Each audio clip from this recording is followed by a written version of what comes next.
Arabia today spells trouble and oil, and the political ambitions of Nasser, Bourguiba, Hussein, and Ibn Saud. But behind this tapestry of terror, beyond this arras of ambition, men still struggle for less public and more personal goals, such as a pretty woman. Of such a struggle is our story concerned, a story fully caparisoned with Burnous natives, desert sheiks, and captive damsels. Listen then as Frank Lovejoy stars in Affair at Aden.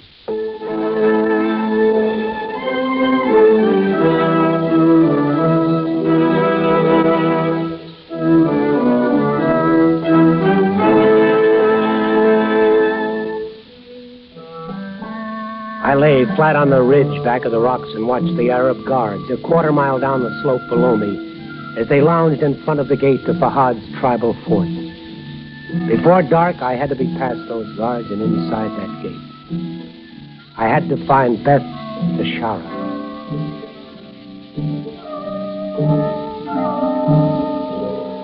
I watched the sun sink lower near the horizon now. In 20 minutes, I would try to enter the fort. The shadows would be longer then, more deceptive, and the guards might not recognize me. The Madrak, the evening breeze of Saudi Arabia, was springing up and the air was cool. I thought of Aden on the coast 80 miles behind me, safe and secure, with its paved streets, electricity, American automobiles, and British police. I thought of the commissioner and the way it had all started, late the night before. Commissioner! Mr. Trawley! Commissioner! Yeah, now, who's that? John Bradley, geologist for the oil company. Bradley? And we've met at the Foreign Club. Open up, Commissioner. I've got to talk to you. Right, you are. Just a moment. Bit of an odd hour for talking, old boy. I know. I'm sorry to bother you, but something's happened. Well, yes, I do recall meeting you. You're that American chap. What can I do for you? Commissioner, a girl was kidnapped an hour ago, taken from her room by a gang of Arabs and Girl? carried... What girl? Her name is Beth Tashara. Oh, an Arab girl. Yes, you probably wouldn't know her. She was graduated from the American University in Beirut 3 months ago and came here to work for the oil company. About an hour ago, she was kidnapped. Yes, go on. Well, her roommate just told me about it. They locked the roommate in the closet when they took Beth. She just now managed to get out. Tell me, Mr. Bradley. Oh, yes, Bradley. Who are they? Some of the Idrisi tribe, according to Beth's roommate from the back in the hill country. They were led by Sheikh Fahad. Fahad? Oh, yes, he's Hussein Agra's son. He has a fort or a stronghold of some kind in the Jebel Rabban Pass, about 80 miles back in the hill country. Yes, I know where it is. Well, this Fahad's a young chap, educated in Oxford, strict Muslim. Quite a decent fellow. You could rest easy, Mr. Bradford. There's nothing to concern yourself about. Look, didn't you hear me? I said he kidnapped a girl. He's taking her back into the hills right now. Quite so. It's a custom of the country. An old tradition, marriage by capture. Or a pretense of capture. No doubt the girl was quite willing, actually. This wasn't any pretense. She was kidnapped. Oh, no. Commissioner, Beth and I are engaged to be married. Really? Yes, I'm through here. I'm sailing for home next week, and she's going with me. And, may I ask how long you've known her? Well, 2 months. But exactly. And as a man of the world, may I point out that young ladies are often prone to change their minds in matters of affection? So I hardly think that... Look, do I understand that you're not going to do anything about this? Really not much I can do, you know? All right, I'll do it myself. Well, do what? I'm going into the Jebel Radam Hills, find her and bring her back. I strongly advise against it. For what reason? He's a tribal chief, you know. Hundreds of followers. He might make it a bit sticky for you. That's my problem. Don't worry about it. Sorry to have bothered you, Commissioner. No, not at all, old boy. Always glad to... Thanks for your help. Impetuous fellow. Bredman, was it? Bredman? Oh, well.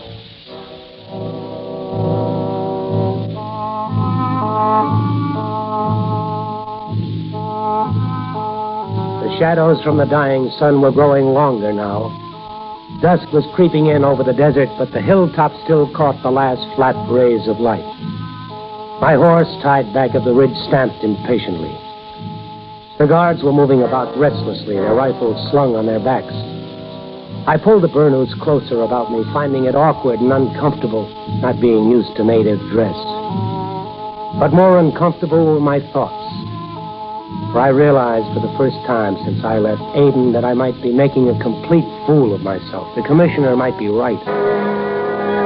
I remember the last time I'd seen Beth. It was 2 nights before in the palm garden near my quarters, by the wall of the Mosque of the Shepherds. It is always so warm here at night. In the hill country, it was different. It's like this in Arizona in the summertime. Arizona. Tell me about it. Oh, it's a wonderful country. You'll like Arizona. But will Arizona like me? That is important, too. Oh, sweetheart. Nobody could spend 10 minutes around you and not like you. That's how long it took me. You are so beautiful, Johnny. Beautiful? Because you make me feel beautiful inside. Like when I hear camel bells way far off in the distance. Or come to an oasis late at night, see the fires where the people are camping, and hear them singing in the dark. It all seems so long ago. Everything is different now. Why? No woman of my tribe ever went to school before, Johnny. I'm different. I hear the caravans as a stranger hears them. In a few days, I will go with you to live with strangers on the other side of the world. You scared? A little, perhaps. Sometimes I wake up at night and I smell the desert in the wind. The old ways die very hard. Hold me, Johnny, hold me tight. Oh, I intend to, from now on. For always. Johnny. You're trembling. What's the matter? Something happened this morning in the bazaar. I saw a person I had not seen for many years. A sheikh of the Idrisi. A man named Fahad. So? He had been away in the hill country. He did not know I had come back to Aden. Johnny, I was promised to him. What do you mean? Arrangements were made by our fathers when I was 10 years old. Such things are done among the tribes. Well, did you tell him? I mean, about us. I was too frightened to say anything. He called me little bride. Then he laughed and he rode on with his men. Well, that's nothing to be frightened about. Johnny, you do not understand. The men of my people are different. The woman does not have the same rights, the privileges. Well, in a week, you'll have all the rights and privileges of an American wife. Oh, Johnny. Hold me. Hold me tight and don't ever let me go.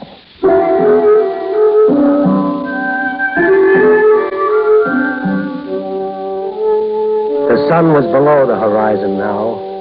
The hills lay in shadow. 10 more minutes, it would be dark. Fool or not, win or lose, the chips were down. It was time to go.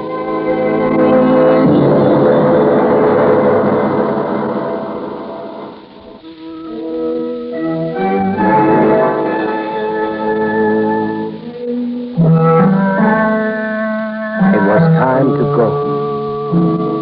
I mounted my horse, pulled my headcloth up to hide my face, reached inside my robe and took out the rolled parchment scroll with its long crimson streamers of silk, the mark of the desert Kuri. My whole plan depended upon getting into the fort without being stopped outside by the guards. After that, I'd take my chances. I dug my spurs into the horse's side and holding the scroll above my head with the streamers trailing out behind me on the wind, I rode down the slope at a full gallop. The guards heard me coming, swung their rifles off their back, and held them ready. I spurred the horse and headed straight toward the gate. Miss now! Up to him! Then, at the last moment, 2 of the guards swung the gate open, and I rode into the courtyard. The guards followed me in, closed the gate behind them. Then another man came striding across the court, and the guards salaamed. Mandubaja? Misal. I'm afraid he's mistaken. I'm not a dispatch rider. An Englishman? No, an American. Bradley is the name. Bradley? Ah, yes. I want to see Beth Tashara. Indeed. So simple, huh? Exactly as though you were at home in your own country, where everything is nice and safe. You are a fool, Mr. Bradley. So I've been told. I am the Sheikh Fahad. This is my district, the country of the Idrisi. My word here is law. The only law there is. Do you understand? Well, not quite the only law. You're a Muslim. The Koran is your law. I rode in here of my own free will. Your men didn't bring me in as a prisoner. I claim the right of hospitality to strangers, as commanded in the Koran. Uh-huh. Very clever, Mr. Bradley. But I doubt you will gain anything by your sophistry. You must know also that the Koran puts a time limit on such hospitality. Yes, I know. 3 days, after which a guest may be treated according to the host's pleasure.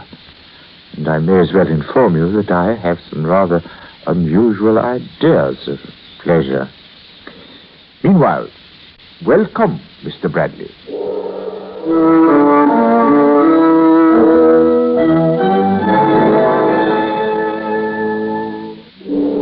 The guard took me to a suite of rooms lavishly furnished and left me alone. I stood at the window for a long time, looking out at the desert night, with the distant ridges black and pale as silver in the moonlight. I knew Beth was somewhere in the fort, and I had to find her and talk to her. Just a minute. What do you want? I'd say you come. Come where? You come now. All right, let's go.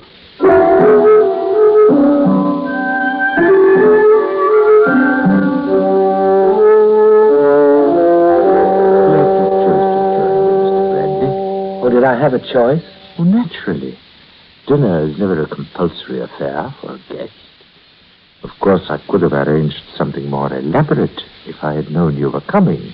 If you'd known I was coming, I wouldn't be sitting here now. That is quite possible. Although the more I consider it, the more the situation intrigues me. Now, look, you know as well as I do that... Relax. You Americans are so headstrong. The British I can understand. But I confess I find you chaps a bit unpredictable. Even irrational, you might say.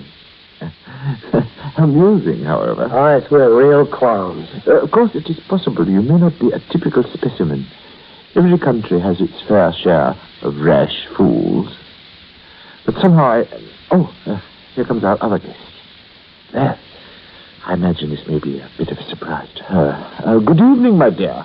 Won't you join us? I have already told you. You all right, Beth? Yes, You should never come here. I shouldn't. You're not being very hospitable, my dear. And Mr. Bradley has, I might say, demanded my hospitality by taking advantage of a passage of the Koran which was written, I'm inclined to suspect, in one of the Prophet's less inspired moments. Fahad. However, inshallah, so be it, for the traditional 3 days. Afterwards, well, that will depend on my disposition at the moment. Tell him about our plans, my dear. What plans, Beth? What is he talking about? You will have to forgive her. The natural modesty of a young girl in love. Beth and I are being married tomorrow. A lovely addition to my household, don't you think so, Mr. Bradley? Johnny, I find her completely fascinating. Of course, I will have to compromise a bit with tradition, I imagine. Beth would hardly be satisfied with all the old ways. But since she, too, is willing to compromise... Well, my dear? Is it true, Beth? Well, are you going to marry him? Are you? Yes. I'm sorry, Johnny. You should not have come here. I'm going back to my quarters. I can't feel very well. Beth, wait. I want to talk to you. I was sorry, Johnny. There is nothing more to say. I told you. The desert ways die hard. Go back to Aden. Forget about me. Goodbye, Johnny.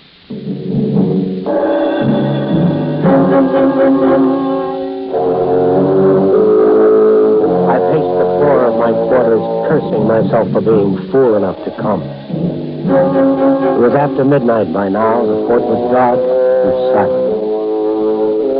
I'd gotten in safely. Now, to get out. I moved quietly to the door and listened. There was no sound outside. I turned the handle slowly. The door opened, and there in the corridor stood a veiled woman. You are very foolish, Mr. Bradley. Everybody is telling me that.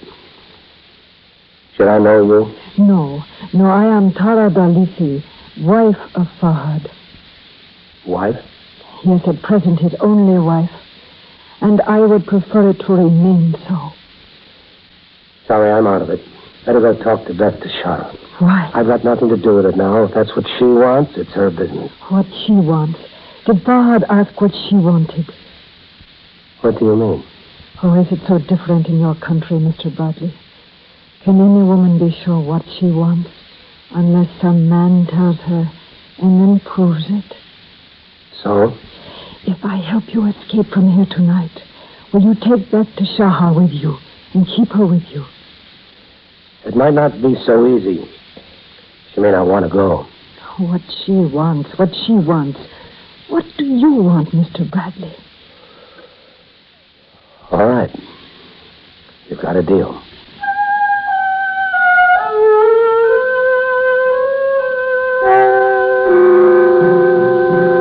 "20 minutes later, I was outside the fort, waiting in a dark grove of olives with 2 horses tied nearby, watching a tiny door in the high stone wall. 10 more minutes passed. I started to get uneasy. Tara seemed to know what she was doing, but with Beth, I figured she had her hands full. Then the door opened. 2 figures in white stood for a moment in the dark entrance. And one of them hurried toward me. The door closed. I stepped from behind the tree. Beth. Johnny? Over here.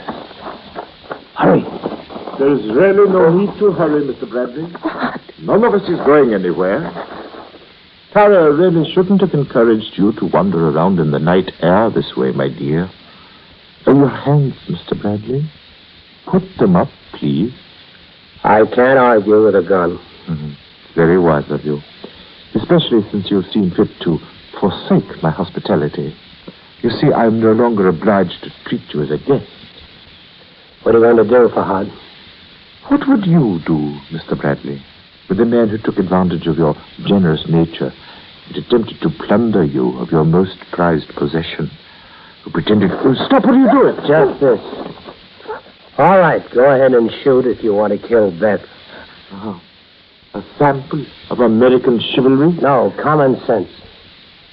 For added precaution, I'm holding my own gun in her back. Don't come any closer. He is not mine, Fahad. He was crazy enough to do it. I'll admit I'm at somewhat of a loss, Mr. Bradley. What are you going to do? I'm leaving here on those horses. I'm taking Beth with me. You try to stop us, I'll kill her. And gain what? Nothing, but I won't lose anything either. You've never intended to let me leave here alive. At least I'll take her with me one way or another. You must be insane. Also practical. Because you'll never convince her people that you didn't kill her. I know what a blood feud means in this desert. So do you. Now, do you want one on your hands? Or do you turn around and walk back to that fort and let us go? I think perhaps you're mad enough to do it. I'm mad. Plenty mad. All right, make up your mind. Well, there are, after all, a rather large number of women in this world. But a man has only one life. And if he's sensible, he prefers to keep it as peaceful as possible. Good night, Mr. Bradley.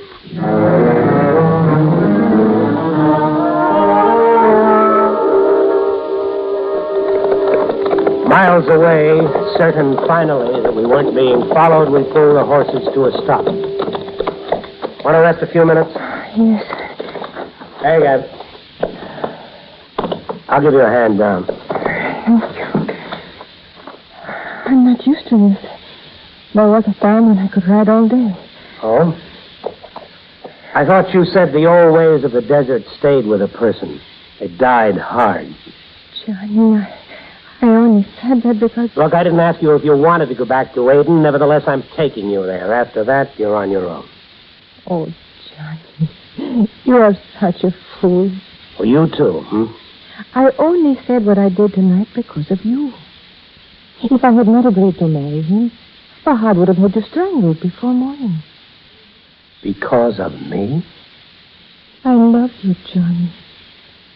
So much so that I would rather you had shot me back there when you threatened to, than to leave me with him. Come here, darling. Johnny. You know something, honey? I couldn't have shot you. I didn't have a gun.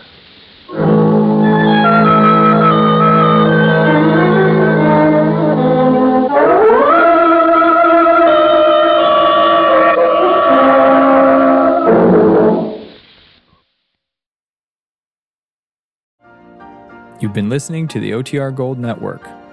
Find more classic radio at otrgold.com.